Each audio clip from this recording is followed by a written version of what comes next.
Nampaknya potensi besar dan kecakapan Srijaya Bupati sebagaimana yang telah diuraikan sebelumnya, hal ini menjadi daya tarik para raja sahabat dan raja kerabat Sunda.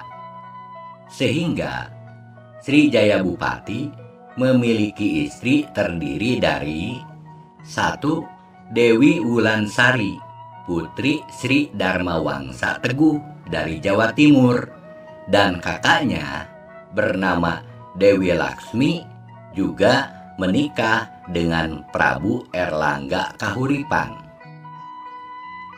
Yang kedua, Dewi Sudiswari, putri Kerajaan Sriwijaya. Dan yang ketiga, Batari Pretiwi, putri Kerajaan Galuh. Dari jaringan perkawinan inilah terjalin hubungan mesra antara Kerajaan Sunda, Medang, Kahuripan dan Majapahit, Sriwijaya dan juga Galuh.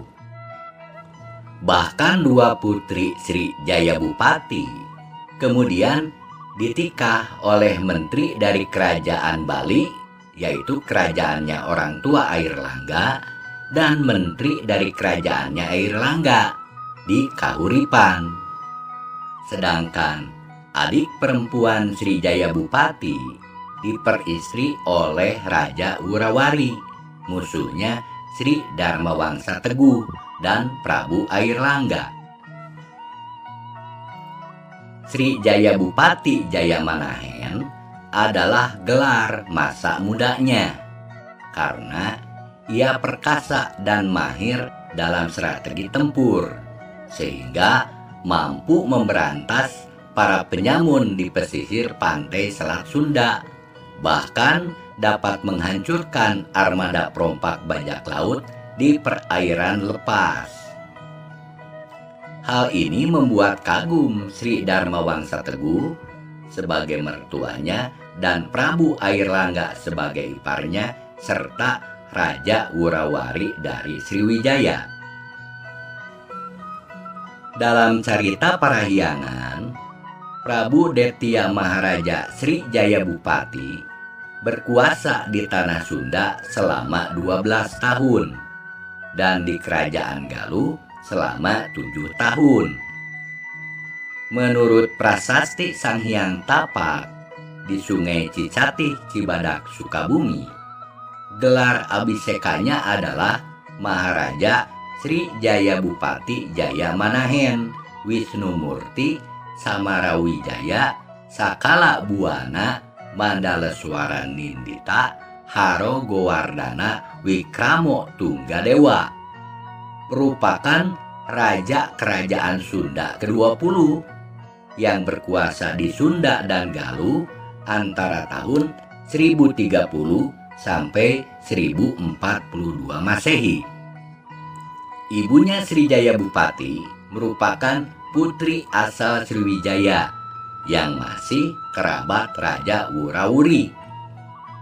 Srijaya Bupati menikah dengan putrinya raja terakhir dinasti atau Wangsa Sanjaya bernama Raja Dharmawangsa Teguh, yaitu Dewi Wulandari. Srijaya Bupati bertahta di Kerajaan Sunda menggantikan ayahnya, Prabu Sanghyang Ageng, sebagai Maharaja Sunda dan Galuh.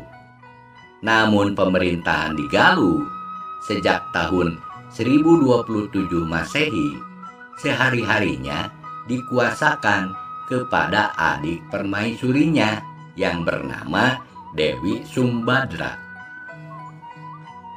Akhirnya penafsiran Krom dan yang lainnya menyatakan bahwa prasasti dibuat dalam rangka pelestarian lingkungan hidup pada saat kejayaannya. Hubungan dengan Galuh dan Jawa Timur pun sangat harmonis. Bahkan saat itu, orang Jawa Timur pun banyak yang bermukim dan telah berbaur dengan masyarakat Sunda. Adapun isi tulisan batu tapek atau tapak itu merupakan larangan keras merusak lingkungan hidup dengan segala ancaman jika dilanggar. Mulailah tersibak misteri keberadaan Sri Jaya Bupati, bahwa gelar panjang yang disandangnya bercorak Jawa Timur karena hadiah perkawinan dari mertuanya, yaitu Prabu Darmawangsa Teguh. Gelarnya sama seperti juga diberikannya kepada Sri Maharaja Darmawangsa Airlangga selaku kakak iparnya. Sehingga tidak aneh jika tulisan dan bahasa dalam prasasti pun menggunakan corak Jawa Timuran. Dari permaisuri Dewi Wulandari, Sri Jaya Bupati memiliki keturunan. Kesatu, Prabu Dharmaraja yang akan menjadi Maharaja Sunda Galuh. Kedua, Pangeran Suryanagara yang menjadi Panglima Angkatan Perang Sunda. Yang ketiga, Dewi Nirmala yang kemudian diperistri oleh menteri dari Kerajaan Bali.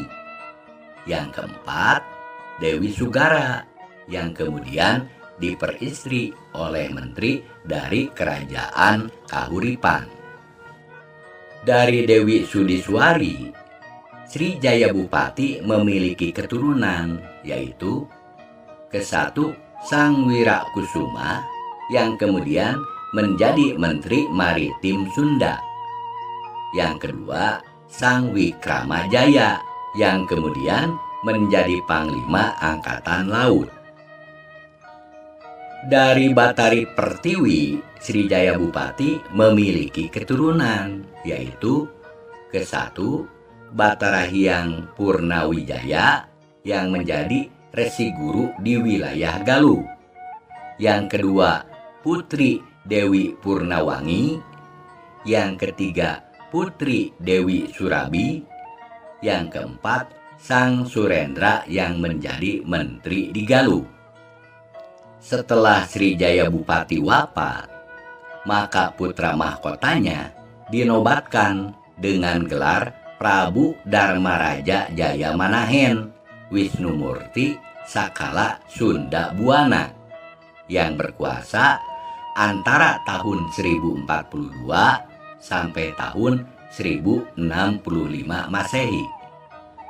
Di awal pemerintahan Dharmaraja dihebohkan dengan pemberontakan pasukan Angkatan Laut Sang Wikramajaya yang ingin merebut kekuasaan dari kakak tirinya. Namun pemberontakan ini dapat ditumpas oleh prajurit kerajaan Sunda, sehingga Sang Wikramajaya akhirnya meloloskan diri ke Sriwijaya. Maka jabatan Panglima Angkatan Laut pun digantikan oleh Sang Wirakusuma. Dalam naskah Carita Parahyangan, Prabu Dharmaraja disebut juga nuhilang di Winduraja karena jasadnya disemayamkan di desa Winduraja Kawali Ciamis setelah berkuasa menjadi Raja Sunda Galuh selama 23 tahun. Sementara itu, Ratu Dewi Sumbadra dapat menjalankan pemerintahan di Galuh sehari-harinya dengan damai sentosa selama 28 tahun sampai tahun 1065 Masehi. Kemudian digantikan oleh putranya bernama Prabu Arya Tunggal Ningrat yang berkuasa di Galuh sampai tahun 1091 Masehi. Sedangkan putrinya yang bernama Dewi Sulastri menjadi permaisuri Maharaja Sang Prabu Dharmaraja Jaya Manahen. Dewi Sulastri dan Prabu Dharmaraja memiliki keturunan, yaitu kesatu Prabu Langlang Bumi sebagai calon pengganti ayahnya. Yang kedua, Dharma Nagara. Kemudian menjadi mangkubumi kerajaan. Yang ketiga, Wirayuda, yang kemudian menjadi panglima angkatan perang.